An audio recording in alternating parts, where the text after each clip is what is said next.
principes et les qualités. Est-ce que vous seriez favorable, comme l'a dit Jean-Claude Juncker la semaine dernière sur ce plateau, à la création, même si ça prendra du temps, d'une agence de notation européenne? Moi, je suis ouvert à tout. Simplement, je crois qu'il ne faut pas se tromper. Il ne faut pas faire une agence qui serait vue comme publique gouvernementale. Parce que si on a l'impression que les États donneront des instructions à l'agence qui les note, ça n'aura aucune crédibilité, ça ne servira à rien.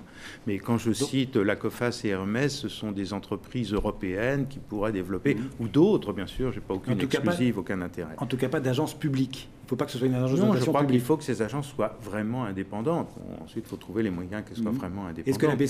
Est-ce que la BCE pourrait jouer un rôle aussi en cette matière ou pas? Écoutez, nous, Banque de France, par exemple, la Bundesbank, c'est la même chose, nous avons une activité de notation, nous le faisons pour les PME.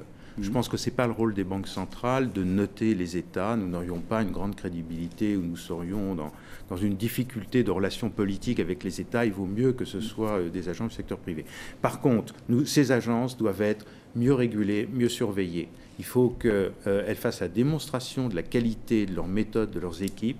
Il faut qu'elles fassent la démonstration de l'absence de conflit d'intérêts. Il y en a eu sur les produits structurés.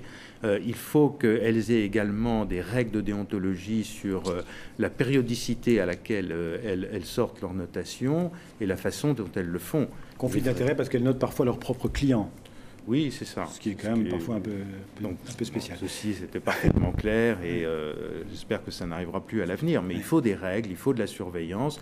Par parenthèse, l'Europe est en train de décider que la surveillance de ces agences devrait être confiée aux régulateurs financiers, aux régulateurs des marchés européens, l'agence qui est en train d'être créée. Je trouve que c'est une très bonne chose. Une sorte d'AMF au niveau européen. Exactement. Philippe Lecoeur.